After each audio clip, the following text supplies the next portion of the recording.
if you've been dealing with the pornography addiction for a long time and you've ever thought, there's something wrong with me, I just cannot quit this. And people tell you, well, haven't you just tried quitting?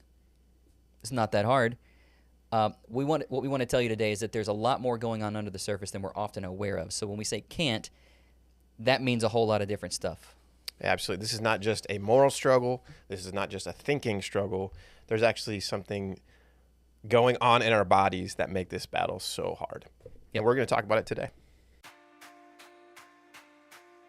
Hey, welcome to the Restoration Soul Care Podcast, where we have honest conversations about faith, neuroscience, and hope. I'm Michael Kamber, a relationship and recovery coach. And I'm Nick Buddha, a mental health and relationship coach. If you feel stuck in shame, addiction, or pain, you don't have to face it alone. Join us for some real stories, real tools, and a real path forward. Let's dive in.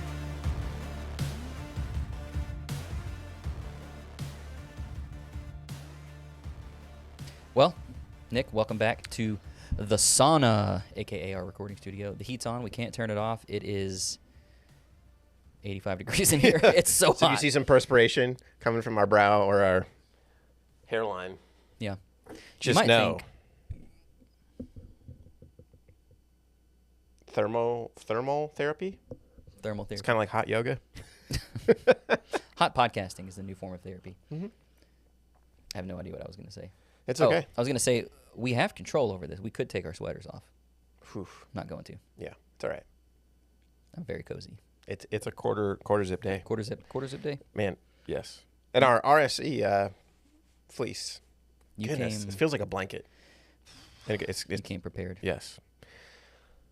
We're talking about the neuroscience of porn addiction today. I'm actually super excited about it because I'm a bit of a nerd. Yep. Not even a closet nerd. I'm just a nerd. I love learning about these things. And let me tell you specifically, I enjoy learning about it, obviously, because this is part of my story. Mm-hmm. And so learning about what's going on in my brain and body in this struggle, why it was so interesting to me is, one, it made me feel like less of a freak, less of a like, oh my goodness, something's just wrong with me.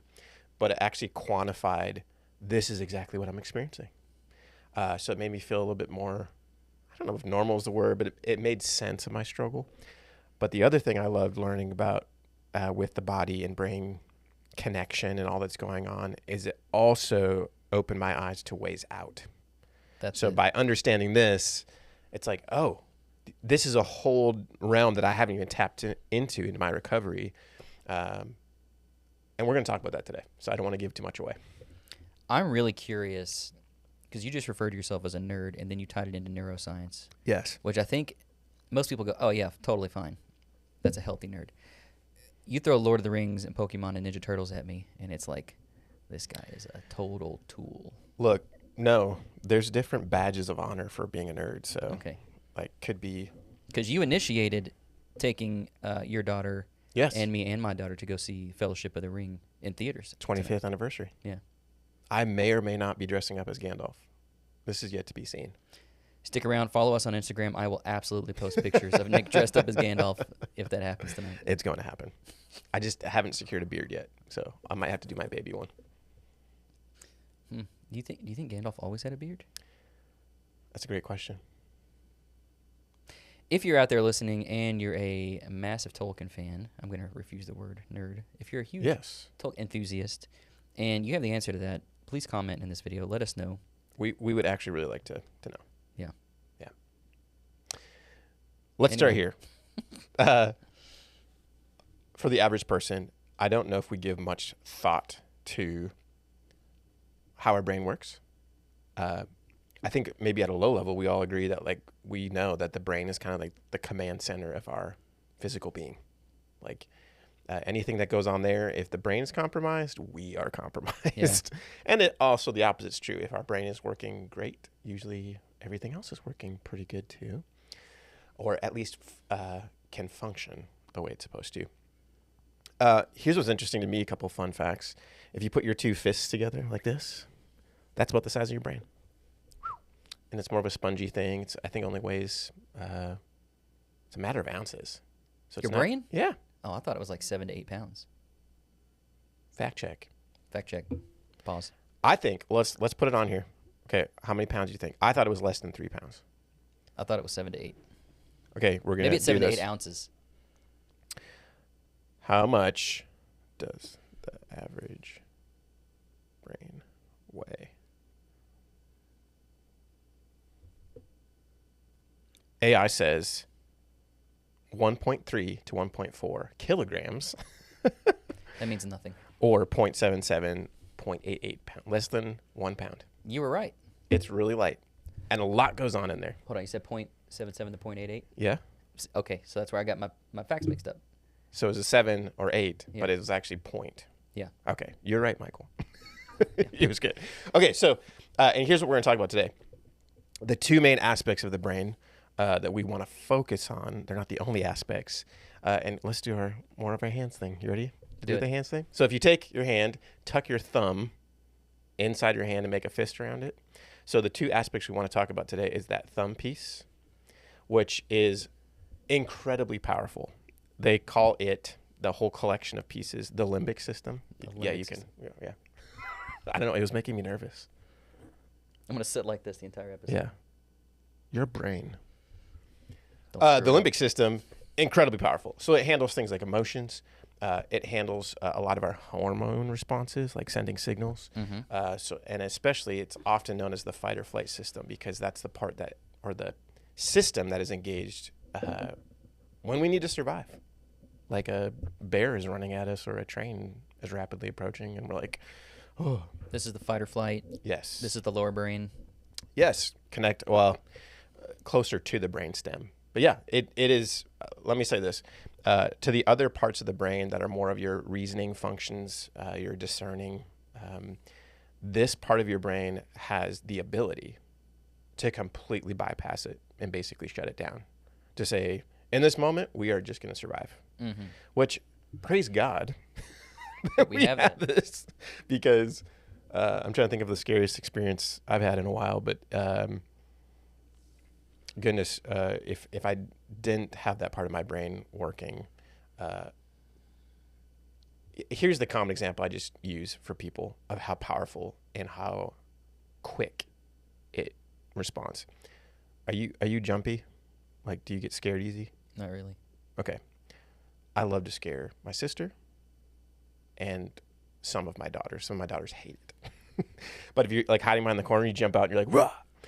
You know, a lot of these jumpy people, their instinct is like their body takes over, right? And Yeah. they jump back or they seize up. They throw a punch. They don't have to think that through. Right. Yes. I love those videos on Halloween. Yeah. People hiding in the like straw man costume. Anyways, so again, that part of your brain can respond very quickly, and it also can be very powerful to guide your actions. Here's the piece that's kind of the mind-blowing part. When we talk about struggles with pornography, actually, the part of our brain most engaged with that activity is that limbic system. Interesting. So it's like, wow, okay, this explains a lot. It also explains maybe why I have this feeling that it's like, man, when I'm in that loop, it just feels like I'm not even thinking anymore, which like in a way you kind of aren't. And also it feels like I just don't have a shot of walking away or facing temptation because it just feels like this flip is switched and it like totally takes over. I'm in a trance. So it's like you get into fight or flight mode. Let's say you're walking through the woods and a grizzly bear pops out and you're like, oh crap. Yeah. And you bolt the other direction. But you bolting in the other direction goes, oh, look, a bear cave. That looks like a safe place to go. I'll go hide in there. Right. Or looking back behind you, you're like, oh, that was actually just a shadow. Like that wasn't actually a bear. It was just yeah. So, and that's proof of that other aspect. It's the front part of our brain that handles a lot of that reasoning, discernment, reflection. If we zoom in on that limbic system, that part, let's actually, before we zoom in, let's say this in terms of this conversation of how the brain works. We've learned that the brain communicates. The brain makes informational pathways and forms patterns based on two main things. And one is just electricity. A lot of good circuitry firing in there. But actually, there's parts in your brain where it's not that literally they're like morphing together. Like my now 13-year-old would say, your brain's getting more wrinkles. Like it's learning things. There's these thing called synapses. And what they do is they actually bond, or they form by firing chemicals and electricity. But we call these chemicals neurotransmitters because they help make these connections not only happen, but really firm and strong. And then when they become firm and strong, that's our default kind of pathways for doing life. What are they transmitting? All sorts of things. So are you talking about the neurotransmitters themselves? Mm-hmm. They're called transmitters. I assume they're transmitting. Yeah, here's what's interesting. So they are chemicals or hormones, and they reinforce an activity. So it's not only that they're carrying information, but really the neurotransmitters themselves are carrying a reaction. Ah, okay. That creates a certain experience. Okay. So let's go here. A lot of activities in life will engage some neurotransmitters. Sex, however it is participated in, fires, to our knowledge, at least 8 different kinds of neurotransmitters. And so we want to just touch on 4. And then this might answer your question. Okay. But Okay. Are you okay if we jump in here? Of course. I'll rattle one off and I'll flip it to you. I want to hear your thing. Actually, which one should we start with, do you think? Which one's the most familiar? Well, for me, dopamine's the most familiar. Yeah, dopamine's, I feel like, a big... We talk about it a lot. Yeah. When did you kind of discover what the term dopamine, what it is, what it means? It was a long time ago, probably around the time when I was working on quitting, probably 10, 15 years ago, whenever that was. Yeah, because that was operating in conjunction with, when I quit porn, I didn't understand a lot of these things. So I diverted all of that escapism and numbing into just like social media and scrolling and screens, basically. Yeah. And so what I didn't realize at that point was how dopamine played a major role in all of that. Yep. And for most guys, like, hear me say this, like, a good amount of the problem that we deal with, especially when we go to pornography, is pertaining to dopamine. Yep. So if you understand this, and then we'll get into like how we work ourselves out of that, and because we have more agency and control over these things than we think we do. It will change everything. It will change your relationship dramatically with pornography or with high dopamine inducing activities, which we'll touch more on later. Yeah. But yeah, it was a while back when I first started like trying to like put the pieces together, like, oh, this is doing a whole lot of controlling, or at least I believed it was controlling a whole lot of stuff. Yeah. And it does it on purpose. Yeah. Why?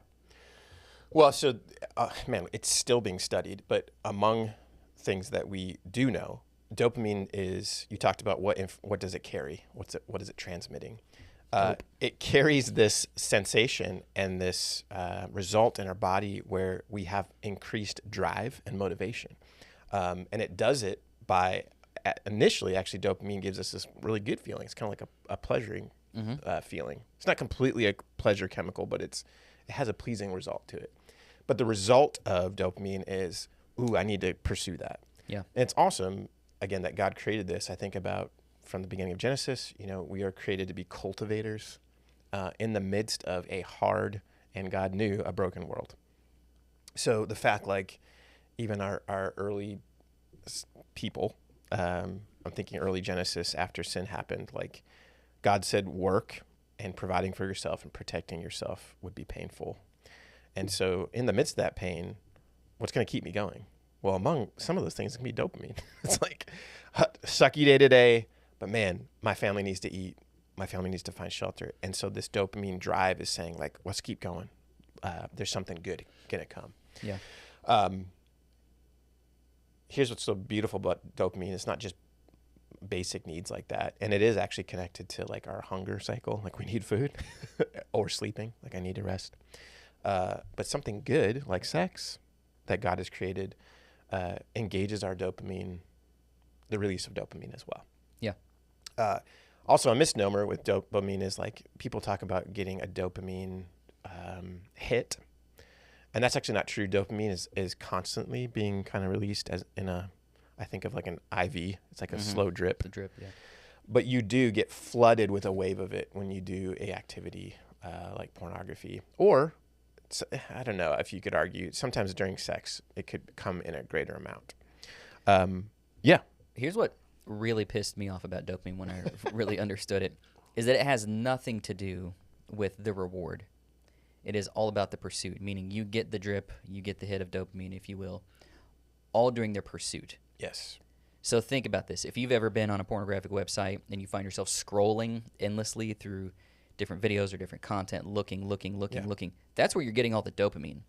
It has nothing to do with you finding the right thing and then finally masturbating and ejaculate. Like, it has nothing to do with it. It's just about the pursuit, which is what complicates it, because you can really get stuck in like a binge, or you can get stuck scrolling and looking and hunting and pursuing for hours. Well, and it's like, and maybe I even clarified too. Yeah, you're talking about the final experience, right? Right. When we get to that, it drives us to that place. But yeah, it's 2D concepts, dopamine and doom scrolling. That's like, you're right there. And actually, we have a low level of this feels good because like the pursuit is exciting. Right. But here's what's crazy, and I'm going to mention this a couple times. Have you ever heard the term a supernormal experience? Mm-hmm. So this could refer to a roller coaster ride. This is not a typical average thing you do in your life, or even eating a candy bar jacked full of sugar and stuff. Any supernormal experience is called that because it engages neurochemicals at a rate or to an amount that is just almost overwhelming to your brain. And so what your brain will try to do is say, wait, whoa, this is not normal. I need it to be more regulated and balanced. So I will adjust. I'll actually stop producing, or I will dip a little bit in levels to try to accommodate. And by the way, that ebb and flow is where tolerance and dependency are formed in addiction. Yeah. And so we realize that in like, man, if you do a drug, heroin, meth, something like that, of course it spikes these chemicals in your brain. And then you dip, you have a withdrawal. But what people don't often realize is even in a behavior, gambling, pornography, other things, that same process is happening. Flooded with dopamine, among other things, your brain's trying to accommodate, so it dips. And I'll tell you, what's the perceived feeling of really low dopamine is, think about it, the opposite of what we said. Really low motivation, very low drive. It feels like depression. Yeah, you're depleted. Yeah, you're exhausted. And it's like, oh, empty. Wait, porn can cause that? It's like, yeah, it can. It can. Among other things, too. So, okay, dopamine's one. Name another one. Serotonin. Yeah. I'll be honest here. Here's where I learned about serotonin is I was diagnosed with generalized anxiety disorder in my 20s. And so my doctor wanted me to work with what was called an SSRI medication. And so among one of those S's is the word serotonin, because that's what the medication engages. And what he explained to me was when you're have anxiety, and this is also true with depression, your brain is not able to absorb enough serotonin, because that neurotransmitter, again, what does it transmit? This feeling that I can be regulated and safe. Mm-hmm. Would you explain it different? I can calm down. I can be. Yeah, it's I don't want to call it this. It's not the feel good one, right? That's oxytocin. Are they both kind of? They'll work in tandem. Yeah, but yeah, you're right. It is sort of this calming, like, settling, if you will. Like, okay, I can handle this. This isn't super overwhelming. Like, I've got a capacity to like sit in this and be present to it. Yeah, it is clearly what we would say is a mood stabilizer. Yes, it prevents extremes, either too low or too high. But basically, again, what's the feeling of it is like, I'm okay. Like, things are gonna be okay. And also it creates a space. It's almost like saying, if you were on a crazy ride, roller coaster again, it almost sets you down on a plane and says, oh, like I can kind of figure things out right now. I can settle. That's what serotonin is so good for, among other things. Right. And here's the effect again. When that is being fired off in high amounts during acting out with pornography, what our brain does, it's always running towards patterns. is saying, oh, that will stabilize us. Then if I'm feeling anxious, if I'm feeling sad, if I'm feeling depressed, your brain's going to kick in a mechanism to say, hey, we want more of that. Yep. Especially with then just partner that with dopamine, you're going to get a desire, a drive towards, I need to go act out. Yep. And man, and that's a very powerful feeling. Very powerful. It's hard to just resist. Yeah. And just don't do it. Yeah. All right, we'll keep going just for the sake of time. Yep. Another one, actually, let's jump to, it's actually not in our notes, but I want to hit it if you're okay with it. Hit it. Is endorphins. Endorphins. We're not talking about dolphins. Endorphins are, just really quick, here's why this is so important. Like serotonin, it has like serotonin and dopamine, it has a kind of a feel-good effect, but like to the nth degree. Endorphins are the body's natural opioid. That's crazy. Here's what's beautiful about this. I've started to do some research in preparation for working with people with trauma. Mm-hmm. And what your body does to help you in moments of trauma is produce endorphins, not because it enjoys the experience, but because it's so painful and overwhelming that basically it's almost like saying, here is a first-class, high-class drug to help you just make it through this experience.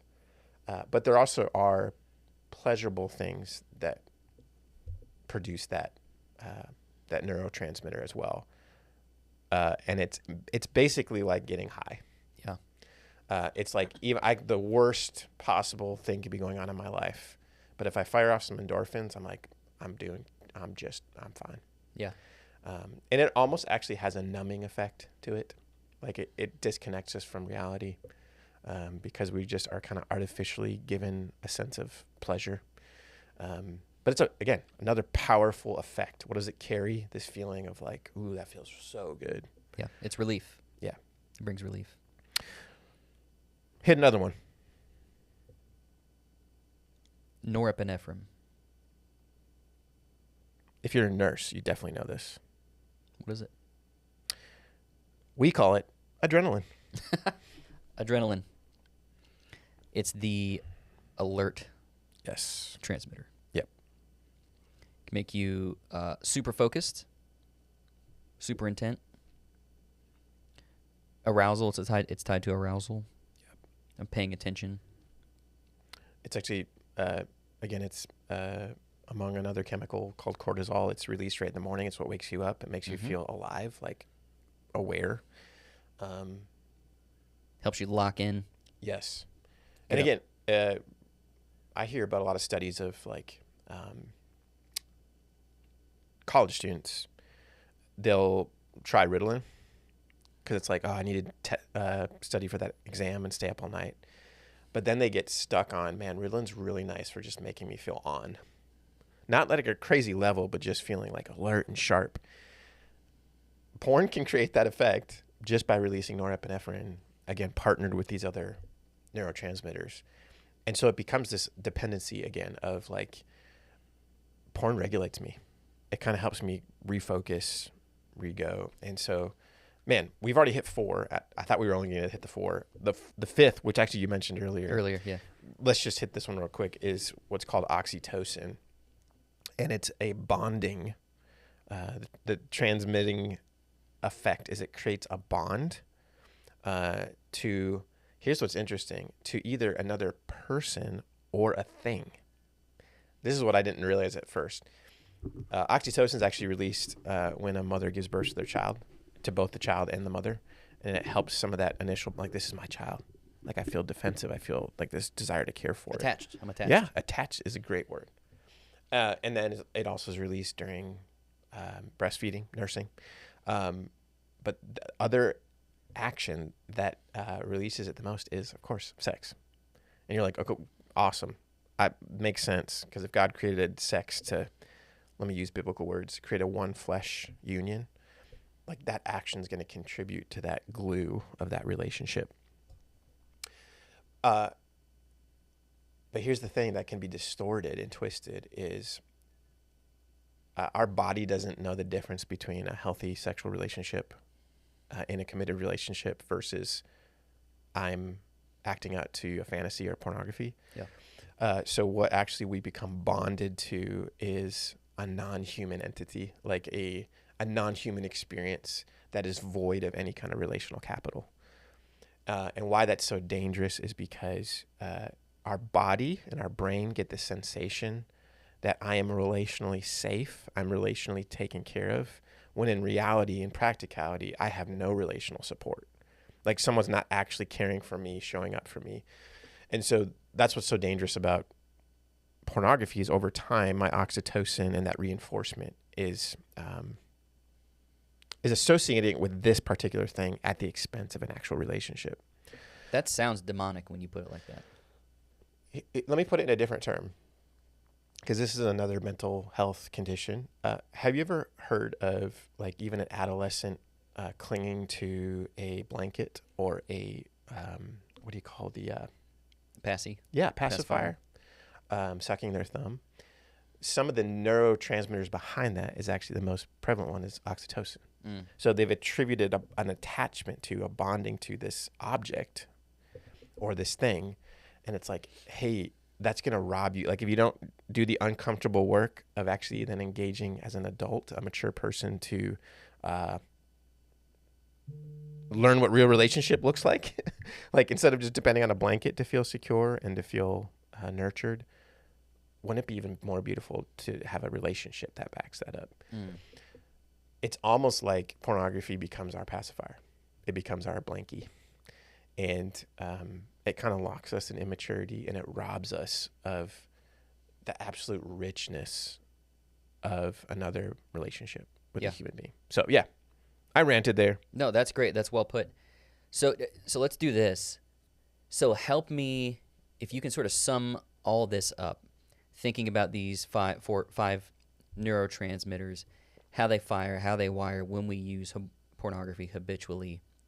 What are we actually up against when it's like, this is bad for me, and somebody says, well, you just need to quit. If this thing was important to you in life, just quit. If your marriage is important to you, just quit. If your relationship with God is important to you, you just quit. Yeah. Then it's saying, let me just use brain language.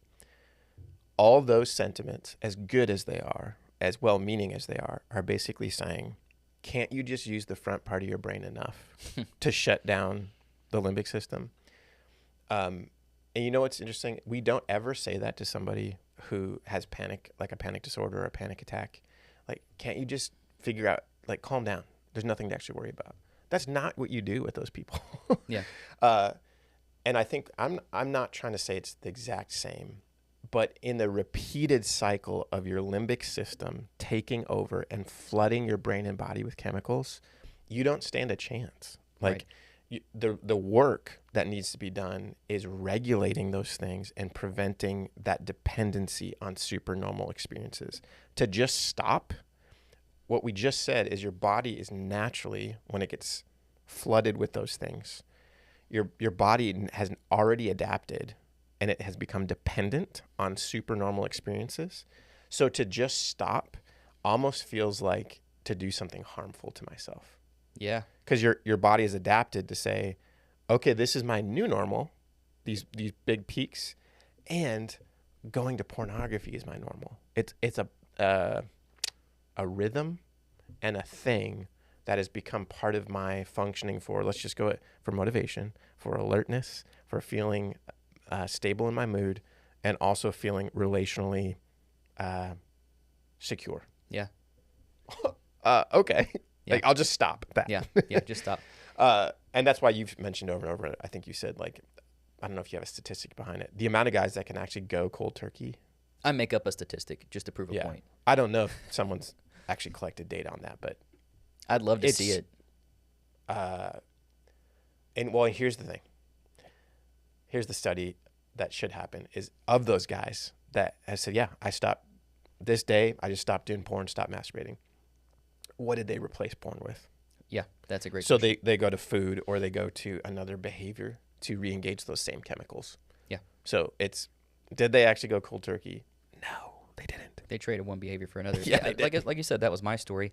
I would also be curious about the age of the person, because there is something to be said if you developed habitual pornography use before the internet. Yeah. Because when that piece came online, and if you grew up with specifically internet pornography that you access through a screen, where you have this constant refreshment of novel content, it's engaging your neurochemistry in a very different way than it did if all you had access to were, paper magazines or physical media. Yeah. Yeah. What else were you going to say? No, well, this discussion so good. We're going to do a part 2. Because even in our own desire, as I'm listening to you talk, there's no way in heck you're going to wrap this up in 2 parts. So keep coming more. back, because we got a lot of good stuff to say. Nick is putting his neuroscience nerd hat on, and he's going to educate you. That's all right. And Michael's here to educate you as well. Let me say this. Yeah, this is definitely part 1, because I think this, the understanding of the brain in our struggle is so important. Keep listening to episodes here, because we're going to talk about upcoming. What we mentioned earlier is then how does that dependency cycle work? We're also going to talk a little bit about, actually, I'll use the word damage that can happen in our brain with ongoing perpetual use of pornography.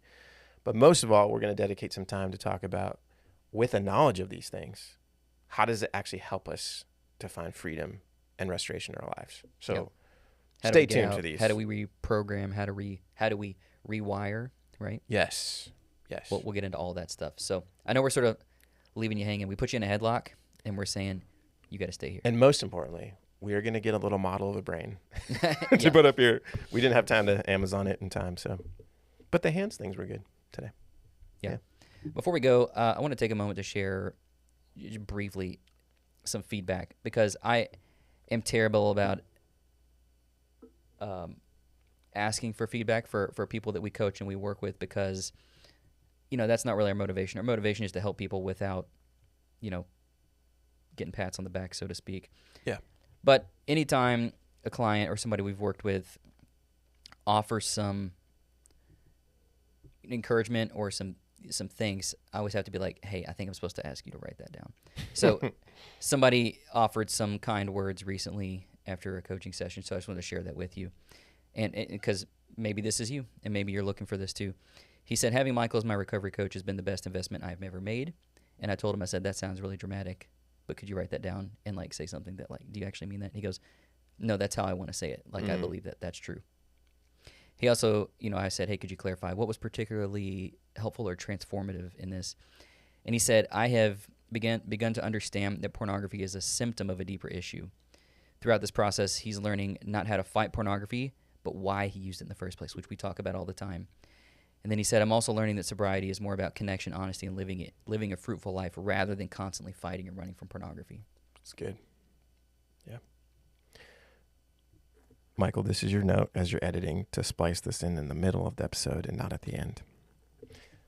Hey, if you're listening to this and you're thinking, man, are there actually people out there that integrate this knowledge of neuroscience and what happens in my brain and body into recovery? And the answer is yes. Michael and I are one of some that do this in our work with guys in the recovery process. So if you're interested in just learning more about that, we would encourage you to jump on our website and book a brief discovery call. It's not a charge, and there's no obligation, nothing that you have to commit to, but it's your opportunity to connect with us to say, hey, I'm interested in that recovery journey. Let's talk. Nick and I are deathly terrified of selling things. So I don't ever want to sell anybody on anything. So that's not our goal. If you hop on this call, it literally is just a conversation to just talk and see. And if we're the best fit, we'll tell you that. If we're not, we'll happily send you on down the road. Yeah. I had to do that recently with a client. We've met off and on for a little bit of time, and we recognize this one-on-one relationship isn't the best fit for you. Yep. And so I recommended that he go to a week-long inpatient facility to do the deeper work, because I think that's what's going to serve him best.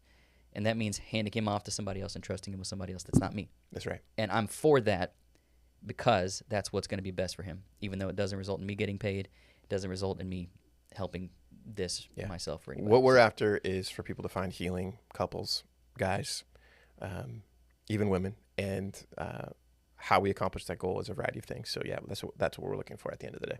Yep. All right. Well, this has been great. I learned some stuff. I hope you learned some stuff. Nick learned a lot just hearing himself talk out loud. So congratulations. Yes. But join us in the next episode as we continue this conversation. And as always, if you have questions, comments, need help, want to talk, you can find us on Instagram at Mike Kamber with a K, at Nick W. Buddha, or you can catch us on the website, rscky.com. If you want to book a discovery call or just talk, go to rscky.com. Get started, and we'll get back to you. Otherwise, may the Lord bless you and keep you on the journey of recovery. Hey, thanks for joining us today. If you found this helpful, do us a huge favor and subscribe on YouTube or your favorite podcast app. Or, better yet, send this to someone who needs encouragement. For more tools, resources, and information about our coaching, check out rscky.com. Keep showing up. Yeah, we'll catch you next time.